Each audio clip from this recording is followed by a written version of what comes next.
Hello बच्चों, मैं हूं सौरभ सर। आप आपका अपने YouTube channel only future points में स्वागत है।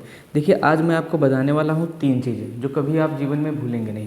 पहला त्रिभुज, और फिर है त्रिभुज की सर्वांग समता, और एक आता है त्रिभुज की समरूपता। तो ये त्रिभुज की सर्वांग समता क्या होता है और त्रिभुज की समरूपता क्या होता है, ये अधिकतर बच्चों को बहुत ही ज़्यादा परेशान करता है। जिसमें त्रिभुज की परिभाषा हो गई, त्रिभुज की सर्वांग समता हो गया, और त्रिभुज की समरूपता क्या होता है। तो देखो, पहले त्रिभुज समझते हैं, त्रिभुज होता क्या है। त्रिभुज, यदि हम इसकी परिभाषा देखें कि परिभाषा होती क्या है त्रिभुज की परिभाषा।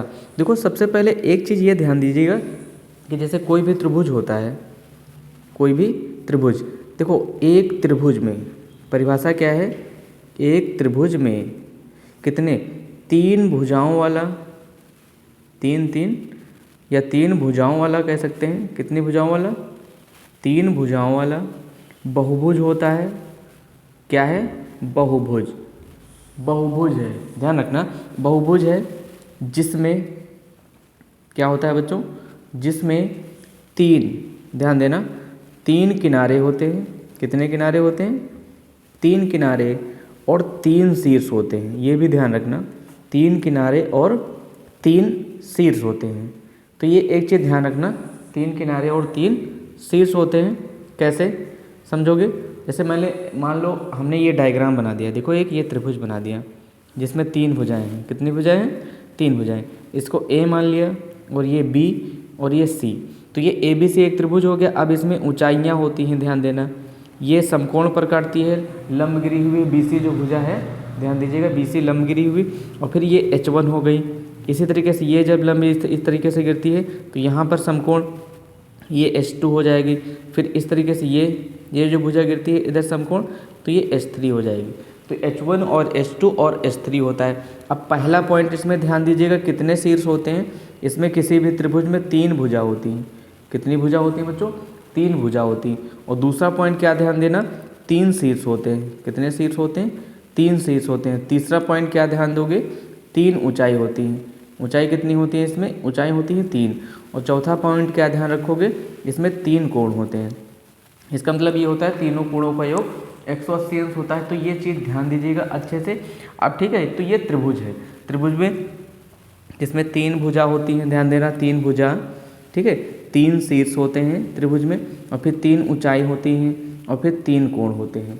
ठीक है, 3 भुजा, 3 शीर्ष, 3 ऊंचाई और 3 कोण होते हैं। ठीक, अब देखो आता है त्रिभुज की समरूपता। त्रिभुज की समरूपता क्या होती है और त्रिभुज की सर्वांग समता। ये बच्चों बहुत इंपॉर्टेंट चीज़ है कि त्रिभुज की सर्वांग समता। कई बार ऐसा होता है कि इसमें बहुत सारे बच्चों को परेशानी आती है कि त्रिभुज की सर्वांग समता और त्रिभुज की समरूपता क्या होती है, जिसमें वो बच्चे समझ नहीं पाते हैं। चलो ठीक है, आज हम आपको बता देंगे त्रिभुज की सर्वांग समता और त्रिभुज की समरूपता क्या होती है। तो पहले नंबर पे ध्यान दो। पहले नंबर पे क्या है? त्रिभुज की सर्वांग समता। कभी आप जीवन में नहीं भूलेंगे, बस 2-3 पॉइंट अच्छे से समझ लीजिए। कभी नहीं भूलेंगे कि त्रिभुज की सर्वांग समता या फिर त्रिभुज की समरूपता क्या होती है। देखो, पहले इसकी परिभाषा समझो। परिभाषा क्या कहलाती है? 2 त्रिभुज, कोई भी 2 त्रिभुज लिए जाएंगे, ध्यान देना, 2 त्रिभुज सर्वांगसम कहलाते हैं। कैसे कहलाते हैं? सर्वांगसम कहलाते हैं। ध्यान देना, क्या कहलाते हैं? सर्वांगसम कहलाते हैं। यदि क्या? यदि 3 भुजाएं होती हैं, तीनों संगत भुजाएं, ध्यान दो बच्चों, तीनों संगत भुजाएं कैसी होनी चाहिए? तीनों संगत भुजाएं बराबर हों। तीनों संगत भुजाएं बराबर हों और संगत कोण बराबर हों। और संगत कोण बराबर हो। संगत कोण क्या हो? बराबर हो। ठीक है, बराबर हो। ठीक, तो ये इसकी डेफिनेशन हो गई त्रिभुज की समरूपता की। ठीक है, त्रिभुज की समरूपता की ये डेफिनेशन आ जाएगी। अब यहाँ पर एक चीज़ ये नोट्स में समझ लो अच्छे से। जैसे ये लिखा है त्रिभुज, क्या लिखा है बच्चों? त्रिभुज की सर्वांग समता। सर्वांग समता, कोई भी त्रिभुज है, त्रिभुज की सर्वांग समता। तो इसमें ये ध्यान दीजिएगा, बस ये पॉइंट मेन, आकार एवं आकृति समान होती है। एवं आकृति, कोई भी आकृति बनी है ना, तो वो समान होती है। आकृति उसकी समान होती है। कैसी होती है? समान होती है। आकार, देखो ये मेन पॉइंट है इसका, त्रिभुज की समरूपता का ये मेन पॉइंट है। कैसा मेन पॉइंट है कि कोई भी त्रिभुज होगा, त्रिभुज की सर्वांग समता में, तो उसका आकार जो होगा, आकार एवं आकृत दोनों कैसी होंगी, तो दोनों बच्चों समान होंगी। इस चीज़ को ध्यान दीजिएगा, आकार एवं आकृत कैसे होगी, समान। ठीक है, देखो ये मेन पॉइंट है कि आकार एवं आकृत उसकी दोनों समान होती हैं। जैसे मैंने यहाँ पर एक डायग्राम ये बना दिया, एक त्रिभुज ये बना दिया, ये इस तरीके से ए इसको लिख दिया और इसको बी लिख दिया और इसको सी लिख दिया, और दूसरा त्रिभुज इधर बना दिया, ये त्रिभुज बना दिया, इसको डी लिख दिया और ये ई लिख दिया और ये एफ लिख दिया। ठीक है, डी ई एफ। अब देखो यहाँ पर ये कोण जो होता है, कोण ए, कोण डी के बराबर होगा, कोण ए किसके बराबर होगा, कोण डी के बराबर। और इसी तरीके से देखो कोण ये बी, कोण ई के बराबर हो जाएगा, क्योंकि क्या कह रहा है, आकार एवं आकृत समान होती है कि दो त्रिभुज सर्वांगसम कहलाती है, तीनों संगत भुजाएं बराबर हो, संगत कोण भी कैसे होने चाहिए, बराबर। ये कोण सी जो कोण सी है, कोण एफ के बराबर हो जाएगा। ठीक है, ये भुजा ए बी भुजा डी ई के बराबर हो जाएगी, और ए सी भुजा डी एफ के बराबर हो जाएगी, बी सी भुजा किसके बराबर हो जाएगी, ई और एफ के बराबर हो जाएगी। तो ये संगत कोण में कह सकते हो, ये त्रिभुज आपस में कैसे है, त्रिभुज आपस में सर्वांगसम है। ये त्रिभुज कैसे है बच्चों, ये त्रिभुज सर्वांगसम है। अब इसमें सर्वांगसम में कुछ रूल होते हैं, कुछ नियम होते हैं त्रिभुज की सर्वांग समता में। त्रिभुज की सर्वांग समता में कुछ नियम होते हैं। जैसे पहला नियम क्या होता है, ध्यान दो, पहला नियम एस एस रूल होता है। एस एस, इसको कहते हैं साइड साइड साइड साइड, या फिर ये कह सकते हैं भुजा भुजा भुजा। तीन भुजा हो गई, तो यहाँ पर ध्यान देना, क्या संगत भुजाएं बराबर होती हैं। कैसी होती हैं, संगत भुजाएं बराबर हों। कैसी हों, ध्यान देना, संगत भुजाएं बराबर हों, यानी तीन साइड हैं और तीनों साइड में संगत भुजाएं कैसी होनी चाहिए, बराबर। जैसे ये देखो, ये मैंने डायग्राम बना दिया, ए और ये बी और ये सी, यहाँ पर ये भुजा ये भुजा ये भुजा, तीनों भुजाएं आपस में कैसी हो जाएंगी, समरूप होंगी, यानी सर्वांगसम होंगी। कोण डी ए के और कोण बी सी के, कोण ई किसके बराबर हो जाएगी, एफ के।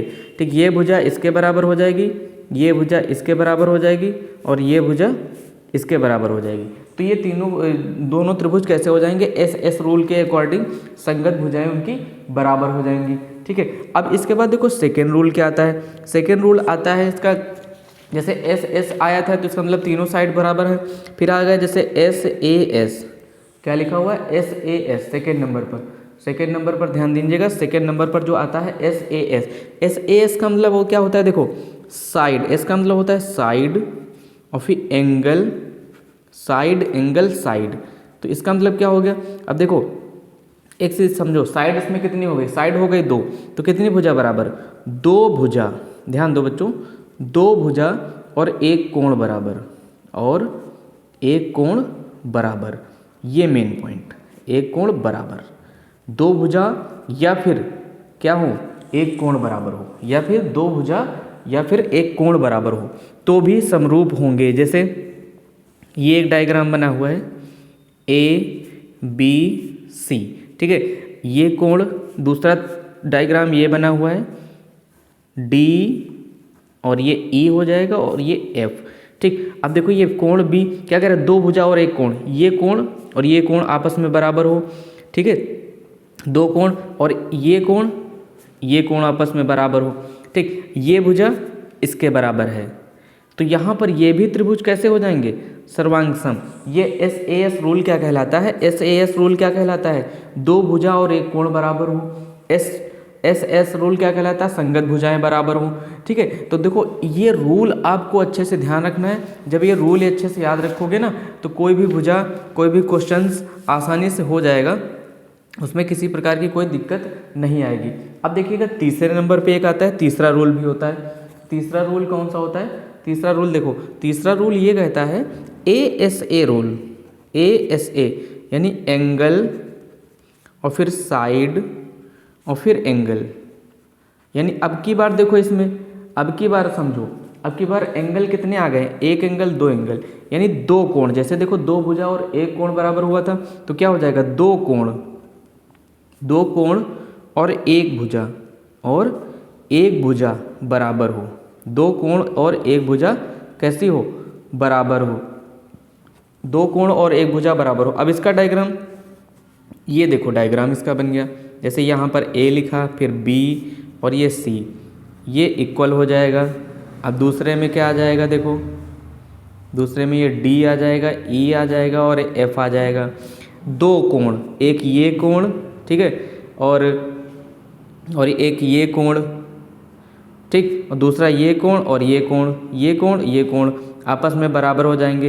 इसमें था जैसे ये दो भुजाएं, तो एक ये भुजा मान लेते हैं, एक ये भुजा, हाँ ये वाला मिला लेना। इसमें कोई भी दो कोण जैसे मान लिया, एक ये C और F कोण बराबर है, दो भुजा, और दो कोण वाले में दो कोण, ये एक ये B और E के बराबर हो जाएगा, कोण C और कोण F के बराबर हो जाएगा। और एक भुजा कोई भी मान सकते हैं, कोई भुजा जैसे ये मान लिया, ये भुजा, ठीक है, एक भुजा बराबर हो जाएगी। तो ये तीन रूल किसमें होते हैं? तीन रूल होते हैं, ध्यान रखिएगा आपके। ये तीन रूल होते हैं त्रिभुज की सर्वांग समता में। किसमें होते हैं? त्रिभुज की सर्वांग समता में। अब देखो आते हैं त्रिभुज की समरूपता में, कि त्रिभुज की समरूपता का मतलब क्या होता है। चलिए देखिए, त्रिभुज की समरूपता, जैसे कि हम लोगों ने अभी 3-4 चीज़ें पढ़ी थी, 3-4 चीज़ों के बारे में बताना है हमें। 3 चीज़ों के बारे में, त्रिभुज की सर्वांग समता क्या होती है, त्रिभुज की समरूपता क्या होती है। तो अब हम लोग पढ़ेंगे कि त्रिभुज की समरूपता। अब त्रिभुज की समरूपता क्या होती है समझो। त्रिभुज की समरूपता, त्रिभुज की समरूपता, देखो त्रिभुज की समरूपता, पहले इसकी डिफिनेशन समझो कि त्रिभुज की समरूपता की डिफिनेशन क्या होती है। देखो इसमें क्या है, दो त्रिभुज, कोई भी दो त्रिभुज लिए जाएं, कोई दो त्रिभुज समरूप होते हैं। कैसे होते हैं? समरूप होते हैं। दो त्रिभुज समरूप होते हैं यदि उनकी संगत भुजा, संगत भुजाओं, ध्यान देना, संगत भुजाओं का अनुपात समान हो। का अनुपात समान हो। का अनुपात कैसा होना चाहिए? समान हो। और संगत कोण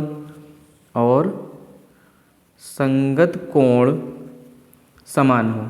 संगत कोण कैसे होना चाहिए? समान हो। तो ये चीज़ ध्यान देना। त्रिभुज की समरूपता में दो त्रिभुज समरूप होते हैं यदि उनकी संगत भुजाओं का अनुपात समान हो और संगत कोण समान हो। अब यहाँ पर एक मेन पॉइंट ध्यान दो।